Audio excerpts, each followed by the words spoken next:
ಹೇ ಆಚಾರ್ಯ, ನಮಸ್ಕಾರ. ಸ್ವಲ್ಪ ನಿಲ್ಲಿ. ನಿಮಗೊಂದಿಷ್ಟು ಪ್ರಶ್ನೆಗಳನ್ನು ಮಾಡ್ಬೋದಾ? ಹಾ, ಅವಶ್ಯವಾಗಿ ಆಗಲಿ, ಕೇಳಬಹುದು. ನೀವು ಈ ಚೀಲದಲ್ಲಿ ಏನು ತುಂಬಿಕೊಂಡು ಹೊಂಟಿದ್ದೀರಿ? ಮಗು, ನಾನು ಈ ಚೀಲದಲ್ಲಿ ಪಾಪವನ್ನು ತುಂಬಿಕೊಂಡು ಹೊಂಟಿದ್ದೇನೆ.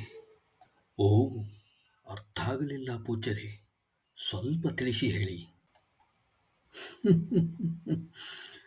ಎಲ್ಲರಿಂದ ಯಥೇಚ್ಛವಾಗಿ ದಾನ ಪಡೆದು ಗಾಯತ್ರಿ, ಜಪ ಮುಂತಾದ ಅನುಸಂಧಾನಗಳನ್ನೇ ಇಲ್ಲದೆ ಈ ಹೊತ್ತುಕೊಂಡಂಥ ಎಲ್ಲ ಸಂಪತ್ತು, ಈ ಹಣ ಎಲ್ಲವೂ ನನಗೆ ಪಾಪವಾಗಿದೆ.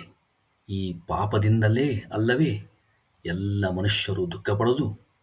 ಈ ಪಾಪ ಇದೊಂದೇ ಜನ್ಮಕ್ಕಲ್ಲ, ನನ್ನ ಮುಂದೆ ಬರುವ ಅನೇಕ ಜನ್ಮಗಳಿಗೂ ಕಾಡಲಿದೆ.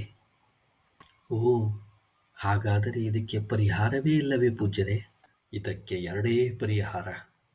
ಒಂದು, ಅನಾವಶ್ಯಕವಾಗಿ ದಾನವನ್ನು ಸ್ವೀಕರಿಸದೇ ಇರುವುದು. ಎರಡನೆಯದು, ಗಾಯತ್ರಿ ಜಪ ಮುಂತಾದ ಜಪಗಳನ್ನು ಮಾಡಿ ಸಿದ್ಧಿಯನ್ನು ಮಾಡಿಸಿಕೊಂಡು ಪಾಪದ ಉಪಮರ್ಧವನ್ನು ಮಾಡಿಕೊಳ್ಳಬೇಕು. ಮತ್ತು ಗುರು ಸೇವೆಯನ್ನು ಸತತವಾಗಿ ಮಾಡಿ ಗುರುಗಳಿಂದ ಈ ಪಾಪ ವಿಮೋಚನೆಯನ್ನು ಕೂಡ ಬೇಡಿಕೊಂಡು ಪಾಪ ವಿಮೋಚನೆಯನ್ನು ಮಾಡಿಕೊಳ್ಳಬೇಕು. ಅದೊಂದೇ ದಾರಿ. ಅದಕ್ಕೆ ದಾನ ಸ್ವೀಕರಿಸುವಾಗ ತುಂಬ ಜಾಗೃತವಾಗಿರಬೇಕು. ಇವತ್ತು ಯಾರೇ ದುಡ್ಡನ್ನು ಕೊಡ್ತಾರೆ, ದಾನ ಮಾಡ್ತಾರೆ ಅಂದರೆ ಅತ್ಯಂತ ಖುಷಿಯಿಂದ ಅವರ ಮನೆಗೆ ಓಡಿ ಹೋಗಿ ತೆಗೆದುಕೊಂಡು ಬರ್ತೇವೆ.